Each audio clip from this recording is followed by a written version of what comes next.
پابند تھے اور نماز کے حوالے سے ان کے ذہن و دماغ کے اندر کیسے خیالات تھے. اللہ اللہ، اگر بیٹے کی موت ہو جائے تو بھی وہ نماز نہیں چھوڑتے تھے، خوشی کا موقع ہو تو بھی نماز نہیں چھوڑتے تھے، غم کا موقع ہو تو بھی وہ نماز نہیں چھوڑتے تھے. نماز کے کتنے وہ پابند تھے اور نماز کی برکتیں کیا ہے. اللہ اللہ، میری مائیں اور بہنیں بھی یہاں پر موجود ہیں، خواتین اسلام بھی موجود ہیں، مرد بھی نماز چھوڑ رہے ہیں، عورتیں بھی نماز چھوڑ رہی ہے. لیکن آئیے نماز کی برکتیں کیا ہے. اللہ کے حبیب مصطفیٰ جان رحمت صلی اللہ علیہ وآلہ وسلم کا ارشاد ہے، جب کوئی بندہ سجدہ کرتا ہے، سجدہ، تو گویا کہ وہ سجدہ جب حالت سجدہ میں کوئی ہوتا ہے تو اللہ اور بندے کے درمیان کے سارے حجابات اٹھا دیے جاتے ہیں. یہ راز ہے نماز.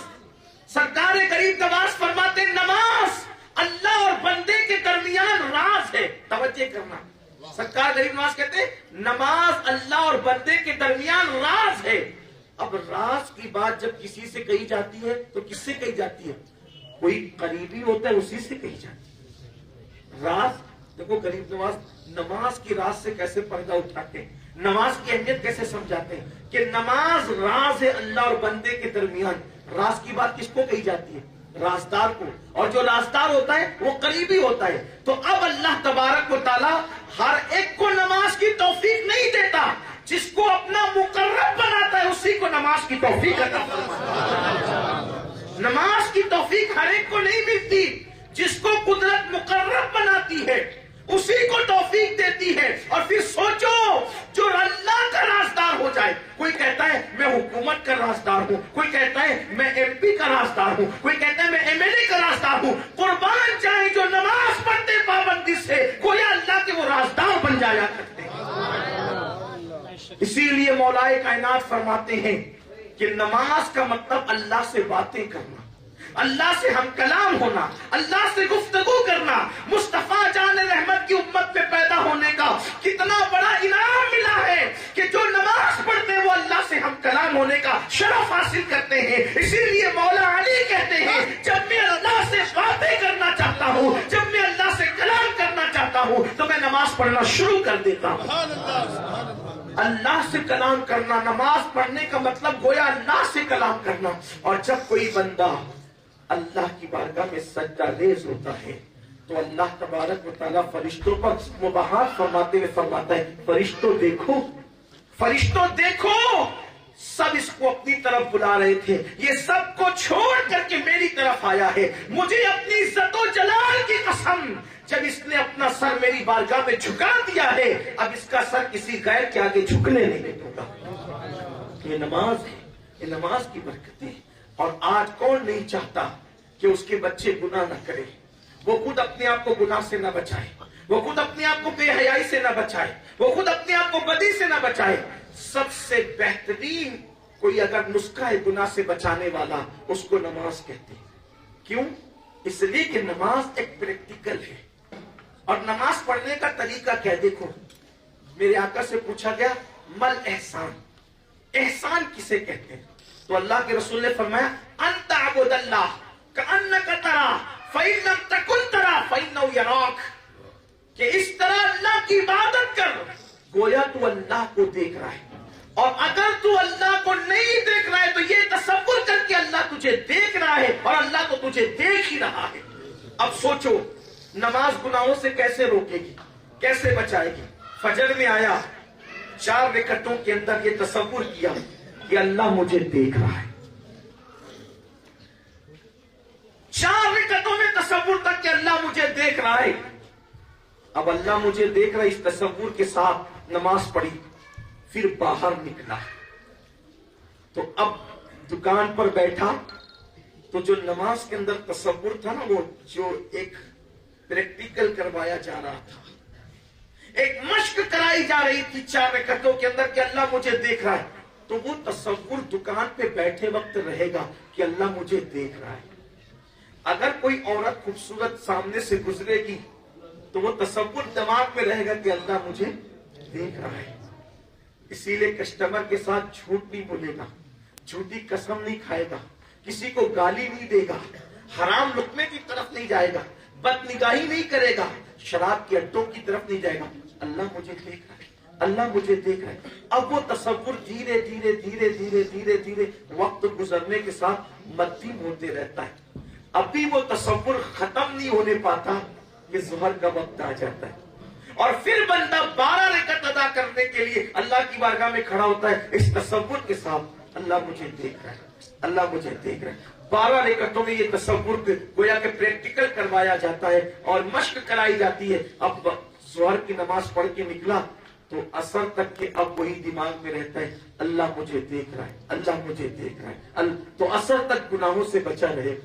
عصر میں پھر 8 رکعت پڑھی یا 4 رکعت پڑھی، اللہ مجھے دیکھ رہا ہے۔ مغرب تک وہ تصور، مغرب میں پھر 7 رکعت پڑھی یا 5 رکعت پڑھی یا 3 رکعت پڑھی، عشاء تک وہ تصور، پھر عشاء میں 17 رکعت پڑھی یا 5 رکعت 17 رکعت پڑھی یا 7 رکعت پڑھی یا 4 رکعت پڑھی، جو بھی پڑھی، اب وہ تصور کہ اللہ مجھے دیکھ رہا ہے، تو وہ رات بھر وہ تصور اس کو گناہ سے بچائے گا۔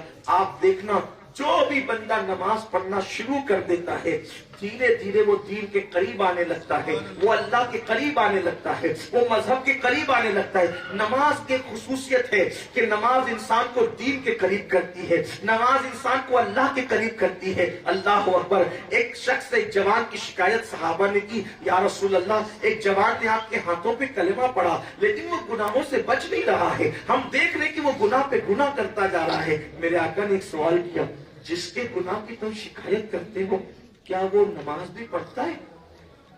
کیا وہ نماز بھی پڑھتا ہے؟ ہاں یا رسول اللہ وہ نماز بھی پڑھتا ہے۔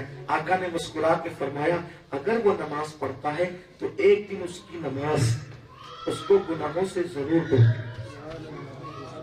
ایک دن اس کی نماز اس کو گناہوں سے روک لے گی، کیونکہ اللہ کا اعلان ہے ان الصلاۃ تنہی عن الفحشاء والمنکر، کہ نماز انسان کو گناہوں سے روک لیتی ہے، بری باتوں سے روک لیتی ہے، بے حیائیوں سے روک لیتی ہے۔ اس پر کتنا یقین تھا۔ ایک مرتبہ فاروق اعظم رضی اللہ تعالیٰ کے دور میں ایک نوجوان لڑکی کے پاس ایک لڑکا، اور اس نوجوان لڑکی سے اس لڑکے نے کہا کہ تو کتنی خوبصورت ہے، مجھے تجھ سے محبت ہو گئی ہے، کیا تو میری خواہشات کو پورا کر سکتی، کیا تو میری تمنا کو پورا کر سکتی؟ سوچیں آپ کہ ایک خوبصورت لڑکی کو ایک لڑکا گناہ کی دعوت دے رہا ہے، لیکن وہ لڑکیاں بھی کس قدر پاک دامن اور کس قدر دیندار اور کس قدر اللہ سے ڈرنے والی تھی، ان کے دلوں میں اللہ کی خشیت اور خوف کیسا تھا کہ ان لوگوں نے گناہ کی طرف بڑھنے کی بجائے گناہوں سے لوگوں کو روکنے کے لیے کیسی کیسی تدابیر کی۔ آج بڑا بھیانک دور ہے، ہم کتنے بھیانک دور سے گزر رہے ہیں کہ اللہ اکبر، کوئی ایک دوسرے کو گناہ سے روکنے والا ہی نہیں، کوئی ایک دوسرے کو گناہ سے ٹوکنے والا ہی نہیں، سب گناہوں کے دلدل میں ایسے ہیں جیسے سب ایک حمام میں برہنہ کھڑے ہوں۔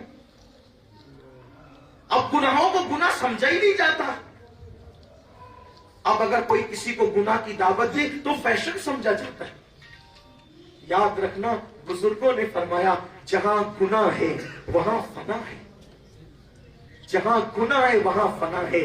قوموں نے جب جب بھی گناہ کیا میرے اللہ کی غیرت کو چیلنج کیا تو میرے اللہ نے اس قوم کو تباہ اور برباد کر دیا۔ جہاں بھی گناہ ہوگا وہاں فنائیت ہوگی، فنا ہو جائیں گے لوگ، بستیاں ویران ہوگی، لوگ تباہ اور برباد ہوں گے۔ آپ کیا سمجھتے ہیں یہ جو تنگ دستی ہے، یہ جو گھروں کے اندر نفرتوں کی آگ لگی ہوئی ہے، یہ جو باپ کے ساتھ بیٹے بے وفائی کر رہے ہیں، یہ جو ماں باپ کے ساتھ اولاد بدسلوکی کر رہی ہے، یہ جو لوگوں کے دلوں پر اچھی باتیں اثر نہیں کرتی، وجہ کیا ہے؟ گناہ کرتے کرتے دل اتنے سخت ہو گئے کہ اب ہمارے دل ایسے سیاہ ہو چکے ہیں، ایسے پتھر کی طرح ہو چکے ہیں کہ اب ہدایت کی باتیں اثر نہیں کرتی۔ سید امین آپ کا ادنا